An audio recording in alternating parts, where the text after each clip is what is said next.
ndakubwire mukama kunda ndakubwire mukama kunda ndakubwire mukama ko ndagukunda cyane koko ndagukunda cyane Jesse Noro ngukunda bivuga kunda nkubwire mukama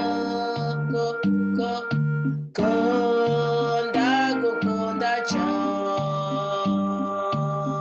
koko ndagukunda cyane Jesse Noro ngukunda bivuga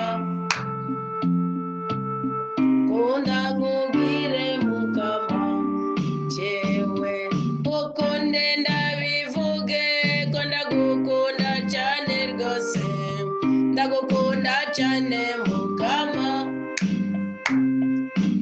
uri mana yanjye reka ndabivuge ko ngukunda cyane rwose ukunde ndabivuge ko ndagukunda cyane rwose ndagukunda cyane mukama uri mana yanjye kunda ndabivuge ko ngukunda cyane rwose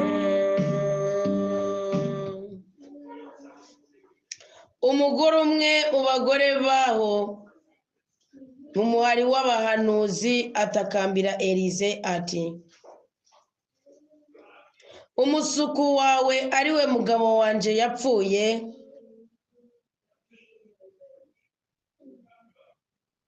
urazi ko umusuku wawe yahora yubaha umukama none uwo yari afitiye umwenda yaje ngo atware abana banje babiri ngo abagire abashumba biwe Elize amubwira ati none no kugirira iki mbwira icyo utunze mu nzu nawe avuga ati inshoreke yawe nta kintu itunze mu nzu atari agakarabo k'amavuta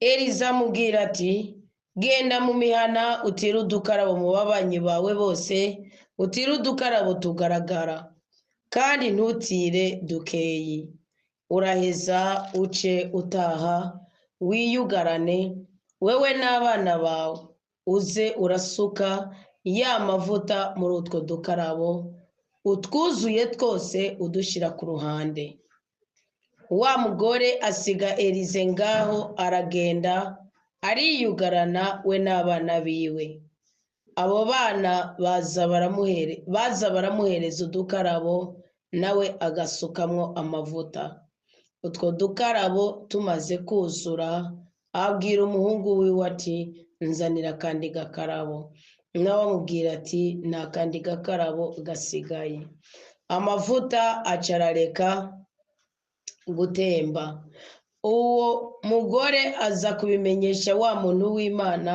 nawe avuga ati genda udandaze ayo mavuta uriye umwenda wawe hanyuma uzotungwa n'ayasigaye wewe n'abahungu bawe tugire Kristo bakundu wabo mukama ndabahaye ikaze muri uyu mwanya mwiza w'ijambo ry'Imana turi mu izamu rya mbere tuje kwakira isezerano rishasha turi ku munsi w'amajana kabiri ubusa igenekerezo ni rya 19 ukwezi n'ukwindwi kwezi kwa Gad umwaka ni 2025 murumva yuko tumaze kuja mu gitigiri cy'ubudahangarwa ubuhamya ubusa hari tuvuga ngo na hanyuma ya zero Imana irakora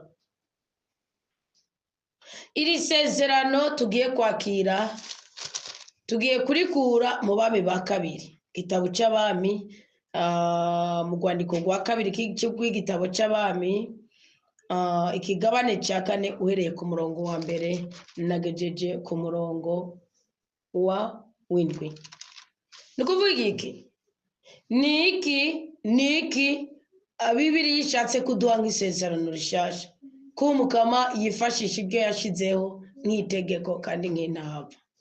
Turumvise amakuru ya Elize, nande Elize n'umuhanuzi w'umukama, ni ukuvuga arimwo ubutunzi bw'Imana isi ikeneye. Ni umupfakazi, uwo mupfakazi yarafise ikibazo c'imyenda, yarasugerejwe yarasugerejwe n'amakuba, yarasugerejwe n'amaganya, yarasugerejwe n'imibabaro. Kuba yari umupfakazi, yari yapfakaranye abana babiri, umugabo wasiga ideni, hari hageze ahubwo baza kumunyaga n'abo bana yabyaye babatware kugira ngo baje kuba imbata zo kwishyura ideni se cyangwa umugabo wo mupfakazi yagiye ari. Ariko rero uyu mugore avuzwe ni gitangaza. Ndashaka tuganire gatoya ku mugore, kuri Elize no ku jambo ryavuzwe. Umugore ninde? Elize ninde? Elize ubundi ni ijwi ry'Imana risemerera. Elize ni ijwi ry'Imana risemerera kuko ni ubuhanuzi, ni ijwi ry'ubuhanuzi. Ashobora kuba Matiyasi, ashobora kuba Suzana, ashobora kuba Anita, ashobora kuba Patiri, ashobora kuba Pasiteri, ashobora kuba Bishop. Ni we Elize. Iyo ijwi ry'Imana rije ari gusanga mu makuba runaka, rigira icyo rikumariye mu guruhara runini n'ugwe wawe. Kubera iki? Kuba Elize yaraciye muri ako karere, iyo yahaciye umukecuru, iyo yahaciye umupfakazi, musore sinzi ko ari umukecuru, iyo yahaciye umupfakazi akicecekera, wumva ari kumufasha iki? Yari kumufasha iki? Ubu ngubu hari abakristo muri ngaho muguma mutegereje ngo iza mu gisezerano, ngo iza mu gihugu gw'ikirere, mugabo namwe mu mitima yanyu muragizene, murugaranye ibyanyu. Genda nawe utobwira umuhanuzi, ufatire ku ijambo ry'umukama wavuze, ubwira uti Uwiteka nyibuka nanje. Uyu mugore w'umupfakazi yari umugore w'intwari. Nababwiye Elize nimumuhige ko byinshi kuko birahari. Ikimana yaragisohoje kwijwi ry'ubuhanuzi, kwijambo ry'Imana ari inkota y'ubugi bubiri. Nta kindi kintu yamukirishije. Elize ntiyahagumye, ntiyamubwiye ngo uje kwiyugarana uri kumwe nanje. Elize ntiyamubwiye ngo ndakuzaniye umwigisha umwe muri bajya bigishwa mfisha i Beteli ngo baze ngo mugumane nawe. No, yamubwiye ijambo, amubwira icyo yokora, nawe ararespecta. Kandi Elize kugira ngo amubwire ijambo yabanje kumuha condition. Tuganire gatowe. Nakaye kamaro k'ijwi ry'ubuhanuzi ku mwana w'umuntu. Nuwe murimo w'umwana w'umuntu kugira ngo ijwi ry'ubuhanuzi rimugirire akamaro. Elize gato mfatiye kuri Elize, kuba yari ahari ijambo mukama ridushire n'abahanuzi barahari. Kuba umugore yaramenya ati uwo muhanuzi, nanje n'umugabo wanje yari umukristo, kumbura hari icyo yamfasha. Avuga turabizi ko ari ntungane. Muri uko kuba intungane yarapfuye asiga ideni, ariko ubu bagiye kuntwara n'abana. Elize aramubaza utushaka nkugirira iki? Kubera iki yagize uruhara rwo kuvuga. Bakundwa b'umukama, ntimugacecekane imibabaro, ntimugacecekane agahinda. Turaje kwakira isezerano ryo kugarukirwa ko ubuzima bwacu bukagira impinduka. Ntugacecekane umuvumo, ntugacecekane igisuzuguro. Umunyakuri amaze kumubaza aturashaka nkugirira iki? Yaramubwiye ati umusukukazi wawe umusuku aramuha ibirego. Elize aramubwira ati ufise iki? Bibiri irakubaza ngo urafise iki? Nababwiye ubuhanuzi ntimubyitiranye nanira. Nimanura nisuza ijambo ry'Imana n'ubyakira bizokubako. Nutabyakira ugapinga ngo hena nawe ariko arasoma cyangwa ngo nano sinzi yabivunduruye, bizaguteza ikibazo. Buriya ni mpamvu mwibaza imvuga abahanuzi bavugiramwo ni Bibiri. Ahubwo hajya benshi baza bakavuga mu ndimi, Imana ibibona ko iryo jambo ryababaye ko kenshi burya ko umuhanuzi avuga mu ndimi si ku neza yiwe, ni ku neza yiwe mu gihe abivuze ariko arasenga. Mwabundi ni ku neza y'igihugu c'Imana kugira ngo mugire icyo mutinya. Bundi biravuga ngo mbwirira, semerera, ubwira bamwe bumva ijambo ry'Imana bakagirane, bakajusumira, bakajugumira.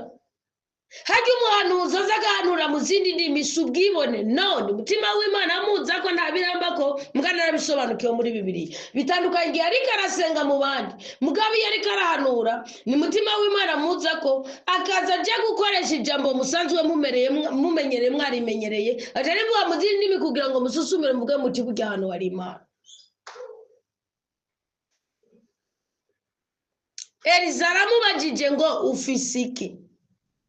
Iyo tuvuga ngo Eliza amubajije ngo ufise iki nababwiye nabanje kubabwira ni Elize ni ukuri kwa Bibiliya, umuhanuzi ni ukuri kwa Bibiliya. Ubwo Kristo yavuze ngo wese azisobanukirwa akatutugwa ku bw'ijambo ryanje data azomukunda nanjye nzomukunda. N'uwo Eliza yari igikoresho cy'Imana. Uyu munsi igikoresho cy'Imana n'umuntu amaze kugira ijambo ry'Imana rigwiriye muri we rwose, niko na Pawulo yabivuze. Kandi na Kristo yatubwiye ati ibimenyetso byose nta kindi kintu na kimwe ndabira ko usibye ukuri kw'ijambo ry'Imana kuri mu mitima yanyu.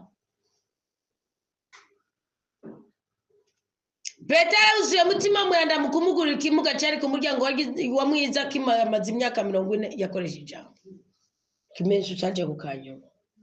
Amaje atufisiki. Nanje nkwibarize ngo ufisiki mu mutima ugomba kubohoka. Wewe ugomba kurigwa imyenda. Wewe ugomba gukugwa kw'icankiro. Wewe ugomba guteturugwa. Wewe ugomba kubaka urugo rwawe. Wewe ugomba guhindura amateka. Ufitiki. Iri jambo ufitiki kigaruka mu bintu bigaragara. Ngo arafise utuvuta.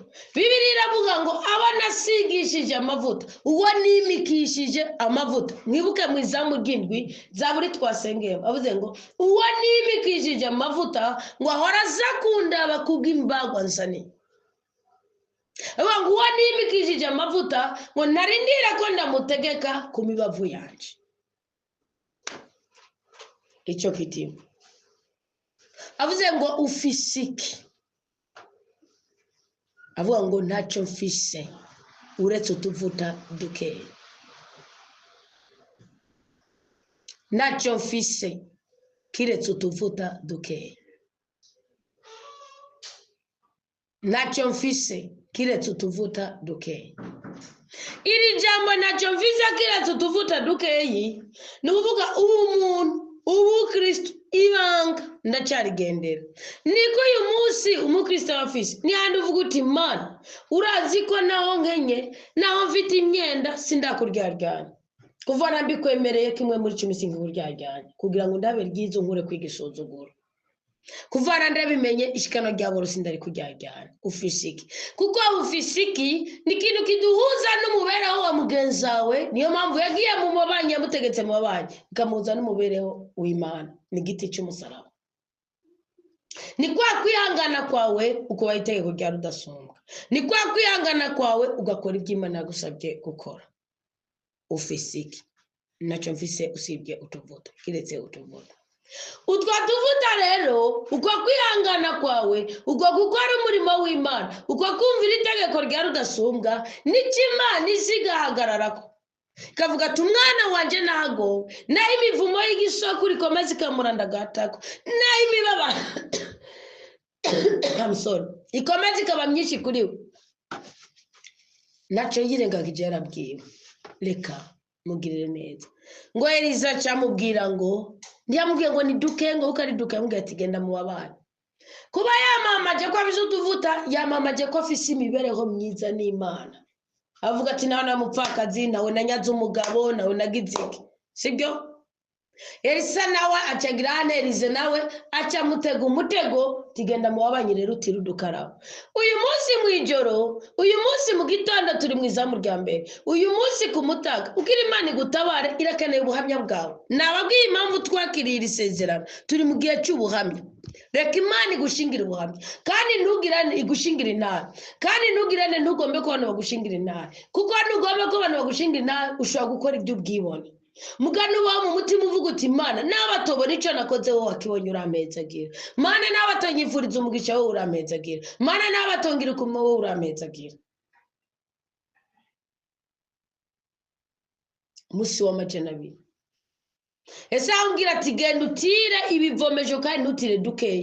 Ni kuvuga iki? Amamaza abana amahoro n'abantu bose bavuga ati yarapfa akasigara dushinyaguritse yarapfa akasigara dutwara abagabo asanga ibyo bivomesho barabimuha ngo ariyugarana abana nibo baza baramuhereza ibivomesho kubera ko abana nibo baza baramuhereza ibivomesho buriya buri munsi niho umenya icyo ukeneye kuko umwana n'umugisha ntibavuze ngo abahungu be cyangwa abakobwa biwe bisigwa ni muri rusange buri munsi niho umenya icyo ukeneye ejo hari igihe wari wumva icyo kukaja mu rukundo ariko uyu munsi hari igihe ujya kwisanga mutima w'Imana yakugeneye uvuga ati banza urondera Imana niho na nyarukundo utazorumaramarira ejo hari igihe wabwira Imana uti mbe Mana kutamaye umwana ariko hari igihe wisanga uno munsi ubwira Imana uti mbabarira rwose ubanza uncira inzira ahantu ndahagera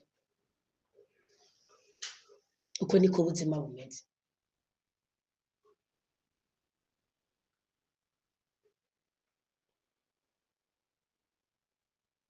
uko niko ubuzima ngo n'abana bamuhereza ibivomesho Elisa atera yigira ijambo Imana yasizeho yarisizeho Bibiliya yavuze kare muri Isaya 43 yavuga ngo jewe singuma nkurikirana ngo nkubaza ngo imbago wazinzaniye ntiwazinzaniye narazishizeho nkaguha igihe cyo kuzizana zukunzanira nzanira hageze warose nzanira singuma nibutsa muhumure noneho abantu zibumuka muho barahari icyamubaye ko ni igiki ariyugarana aruzuza ibivomesho byose aragenda ariha imyenda yiwe ngo aranasigaza ibyo azotungisha abantu akugwa kwiga isuzuguro cyo gutakaza urubyaro rwiwe akugwa kwiga isuzuguro cyo gutakaza abahungu biwe akugwa kwiga isuzuguro cyo gutakaza umuryango wiwe akugwa kwiga isuzuguro cyo gutakaza amahirwe yiwe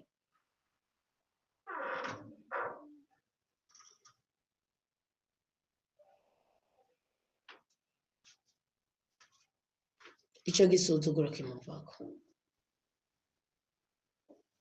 niki kizagukura kwiga isuzuguro wavuye ufise kuvana uva mu nda mugiye kwibarutse gushika kuri uyu munsi w'amajana 2025 kwezi 2025 tubiranye no mu kwezi kundi bitariki 19 nigiki kwisobanukirwa kumenya aho kwitwara kumenya aho kuganirira ibyawe kumenya aho kubwira ibiguhangayikishije hari abantu mwabwiye ibyanyu atakamaro bafitiye ubu ngubu hari igihe ari kujya kubwira ikigabo cy'ikibanye ngabwira ati yabara ntibabatwarira amahanda gusigarana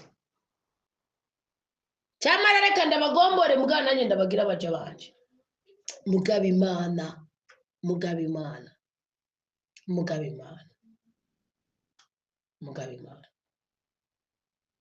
iyo Mana niyo nkuzaniye kuri uyu munsi w'amajana 2 nuyakire kandi guhuze n'icyo ukeneye kugira ngo uhagarike guhuzagirika muri ubuzima ugezemo uyu munsi mu bugabo bwawe mu bugore bwawe mu bukobwa bwawe mu bwigeme bwawe mu busore bwawe uyu mugore ngo yishyurirwa imyenda uyu mugore ngo aratabara kandi yabanje kwiyugarana we n'abana biwe baza ube wewe n'icyo ugomba wowe n'icyo ushaka gushikako wowe n'imigisha yawe wowe n'amasezerano yawe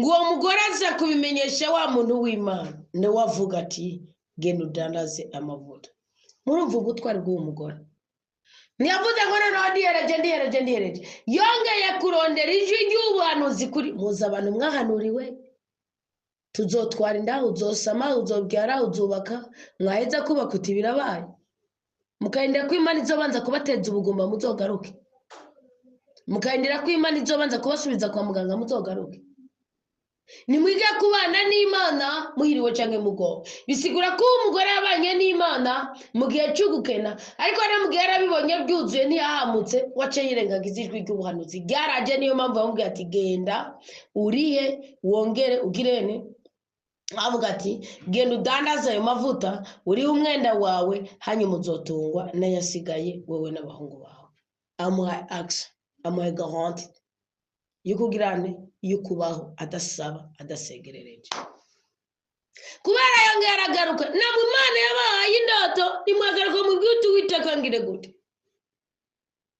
Imana yabahaye umugisha nimwagaruka ngo witekangire gute niba murashaka imana yanjye igire gute imana se umwami wacu Yesu Kristo niheza gikora mu buzima bwacu ngira isezerano tuje kwakira kanura maremare dusigaje iminsi itari myinshi ariko cyane dusigaje iminsi 2 kugira ngo dutangure amasengesho y'iminsi 9 yo gusaba imana ngo bisuzuguro byose turabyiyambuye 6 tuzosaba umuntu buhagije muri 6 ya mbere 3 ya nyuma tuzosaba iki tuzoba turi muri go imana dukore ku bisuzuguro kugira ngo ukwezi k'umunani tukwinjire mu dushagije dufise amahirwe turabasexesha n'ukwezi kudasanzwe wanashaka tukubonamo ibintu byinshi cyane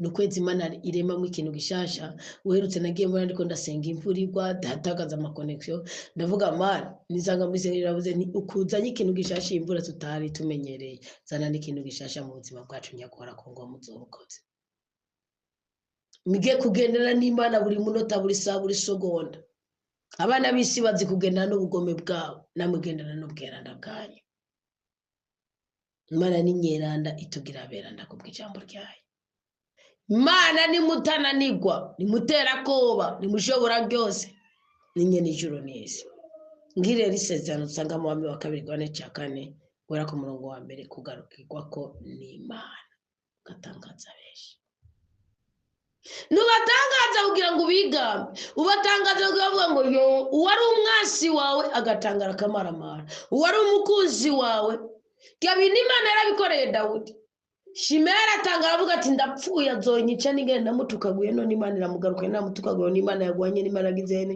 yamusanze mu makobo ariko ntigeze amushinyaguriza akira kugarukirwa ko n'imana abagutaye batangara akira kugarukirwa ko n'imana abagutaye batangare abagukunda banezerwe akira kugarukirwa ko n'imana abagutaye batangare abagukunda banezerwe akira kugarukirwa ko n'imana abagutaye batangare abagukunda banezerwe turagushimiye cyane mukama kuri uyu munsi mushasha ubwoko bwawe duhaye uyu munsi wari uwuzi mana ntuje kuba kure yacu uyu munsi wari uzi ko tuzoba tuwuri ko turi bazima mana ntuje kuba kure yacu uyu munsi wari warawutegekanije ku buzima bwacu wari uzi ko tuzohuriramwo n'ubudahangarwa bwawe ukadukura mu cyobo cy'urupfu ukadushira ku musozi w'ubuzima aho twamburirwa umwambaro w'ikigandara mwijwi ry'ubuhanuzi turarosa ubutabazi mwijwi ry'ubuhanuzi turarosa ubushobozi mwijwi ry'ubuhanuzi turarosa ubudahangarwa mwijwi ry'ubuhanuzi turarosa imbaraga ubushobozi bwo kurihirwa imyenda yo gukurwa no gukurwa ko ibisuzuguro by'ubwoko bwose umupfakazi nacu yabuze ngo nuko Obadiya yari yarapfuye umupfakazi utamugiriye impuhwe ngo namuha abana ngo nakarumugabo werera ntiwamuhaye ibyishimo wahaye ibyishimo umupfakazi kuko yigomeje uyisuganije turagusabye imbaraga turagusabye inkomezi turagusabye ubutware turagusabye ubwenge turagusabye umwuka wo guhishurirwa kugira ngo nitwite mu migozi y'urupfu ngo turiko twinjira mu nkono ngo n'imyaka tumaze tutarakunda nitwite mu migozi y'urupfu ngo turiko dushaka urubyaro ku bapfumu ngo nuko tumaze imyaka myinshi tutarabyara turakwinginze nyaguhora ku ngoma rutarego ubuzima bwacu umwami w'abami kibasomba kibirengeye nyaguhora ku ngoma uyu munsi yarisa nagaragare mu buzima bwacu kuko iri jambo twakiriye niryo herisa uko riko representa Kristo nawe ni muzima muri twebwe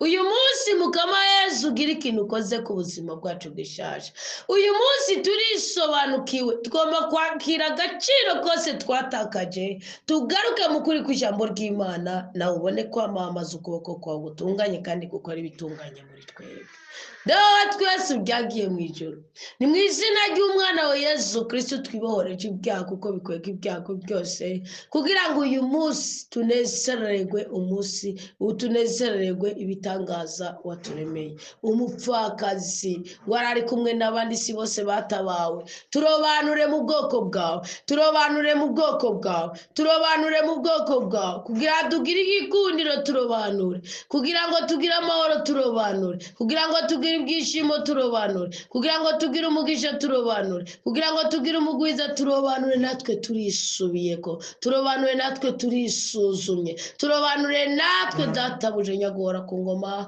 wewe mutanga mugisha wewe mutanga bugingo wewe mutanga buzima wewe mutanga ibyiza wewe dawe byagiye mu ijuru wewe uhenga kijuru kabura dutabaye tugukomeye amashinya gora ku ngoma dutangaza uduteturu dutandukanye n'ubugwayi bw'ubwoko bwose dutangaza uduteturu dutandukanye n'icitwa icyangiro cyose dutangaze natwe turiyugaranye kandi twiyugaraniye amarangamutima yacu kugira ngo tubanze dusuzume turabe yuko ibiriyo bishobora guhimbaza Uwiteka Imana yacu urakoze mwami w'abami urakoze Yesu Kristo wewe ukomeza kutubohora urakoze Yesu Kristo wewe Elisa mukuru wewe Elize mukuru wewe Elize mukuru wewe Elize mukuru wewe Elize mukuru wewe Elize mukuru urakoze kuje gusuzuma imitima yacu kugira ngo dukize uje gusuzuma imitima yacu kugira ngo dutabare nuje kudufatira ku ntege nke zacu uradufatira ku mutima uciye bugufi nuko unyote ijambo ry'Imana uheze utugirire ikigongwe bibe mu mwete kandi uduteture mu makuba y'ubwoko bwose ibisigaye duhe mutima wa mwera ndatuyobora ndasengera abakozi b'Imana aho bari ku mpande zine z'isi cyane cyane abakorera muri iki gihugu canje cya bavukira ndasengeye abigisha ijambo ry'Imana ndasengeye abashumbye ndasengeye abayoboye ndasengeye abunge ndasengeye mwami nyagora ku ngoma umuntu wese afise umurimo wo kuvuga ijambo ry'Imana uyu munsi n'umunsi wacu kubaje mu nama zawe uyu munsi n'umunsi uko tugira ubuhamya kuwa dutumye ari Uwiteka kandi ko ijambo ryose acishije mu kanwa kacu ko ari yerekereje ibimenyetso n'ibitangaro turapfukamye duciye bugufi nyagora ku ngoma umwanya mutoyi turaje kwitwikiriza amaraso ya Kristo umwanya mutoyi turaje ngo tuyicarike kuri za ntebe utuzungurukije utwereke ibyo mu bwabe bwawe tukorere nk'uko wakoreye musumusabyi wawe tugirire neza utwemere tugirire neza utwemere tugirire neza utwemere tugirire neza udutume nk'abo wizeye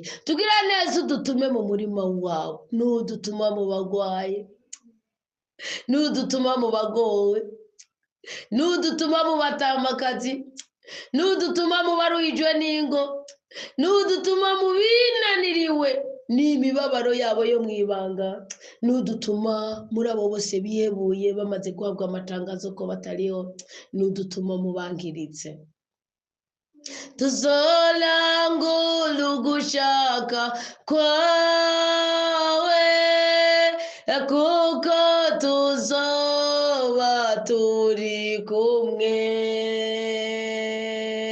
niwanuma mu bagwaye nzogamburuka niwanuma mu Burundi nzogamburuka unanuma kwatura amahoro nzogamburuka ukanuma kubusengera nzogamburuka niwanuma mu bihebuye nzogamburuka ukanuma kubaremesha nzogamburuka niwanuma mu bafunze nzogamburuka niwanuma mu bitazi nzogamburuka ukanuma kubigisha nzogamburuka papa nzorangura ugushaka kwawe Kristo kuko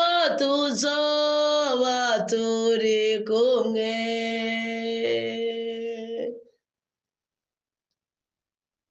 ndi hano mukama numaje azuzanuma sinzoti kuko tuzoba turi kumwe ndi hano mukama numaje azuza numa sinzoti kuko tuzoba turi kumwe ndi hano mukama numaje azuza numa sinzoti kuko tuzoba turi kumwe. Mukama abagabo nubatume kugira ngo abagabo b'intwari, mukama abagore nubatume kugira ngo babe abagore b'umutima, mukama abasore nubatume kugira ngo babe abasore bisobanukiwe, mukama abakobwa nubatume kugira ngo babe abakobwa amashurwe y'umuryango, abo kwamamaza ubwami bw'Imana, abo guhuza umuryango n'ubundi, abo guhuza ubwami bw'ijuru n'isi, kuko nibo batuma isi irondoka mu buryo wowe mukama wenyine wishiriyeho.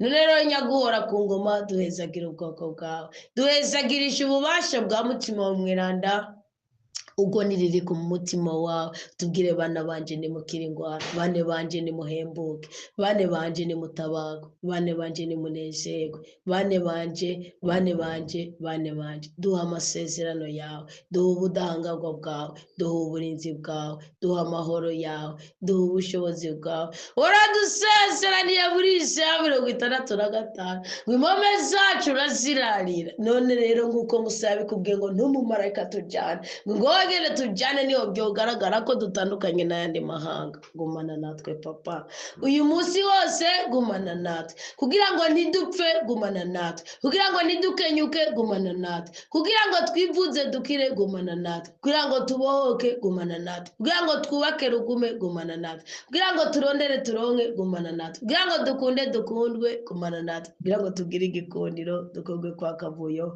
gumana natwe gumana natwe utatubwira ndamana imwe rudende. Kandi imigisha yose twakiriye muri rizamu ry'ukwakira ubutabazi buvuye ku Mana ndayizitiririye mu rukundo, mu bumwe, mu butware, mu bushobozi no mu budangarwa bw'ubutatubwira ndimana imwe rudende. Nimuduteranye n'inyosha mbi turabibisabiye, kuko ni mwebwe mugabo byose, ni mwebwe nyene ingaji n'ubu ni nazo ubu no mu myaka yose. Turamamaje ko turaba gutsinda ntituraba gutsindwa, turaba gukundwa ntituraba kwankwa, turaba gukundwa ntituraba gutabwa, turaba gukundwa ntituraba gusuzugurwa. Turamamaje ko turaba kuramba no kuranirwa ntituraba gukenyoka. Duha umugisha uyu munsi, duhuze n'abahesha b'umugisha ntitukuryajyanya kimwe muri 10. Turabikwemereye kandi umugisha wose uja kwaturwa ku buzima bwacu turawubibiye muri uyu mwanya wo gusenga.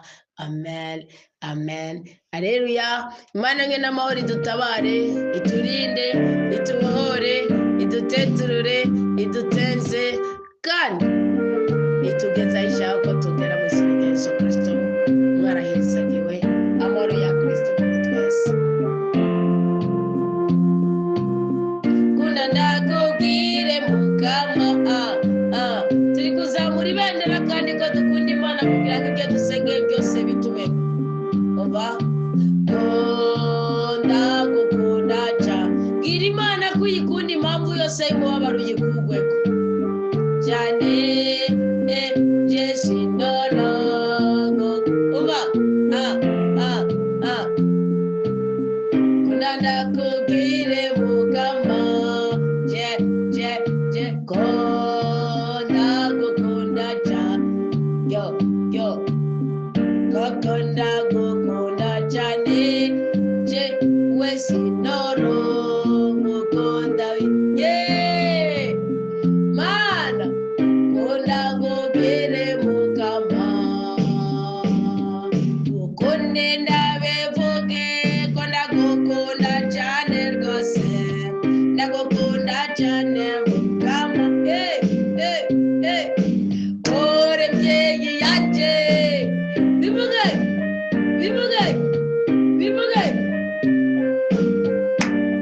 kunda mukama, ukunde ndabivuge ko ndagukunda cyane rwose, bimere n'umugisha kuko ndaryamamaje. Ewa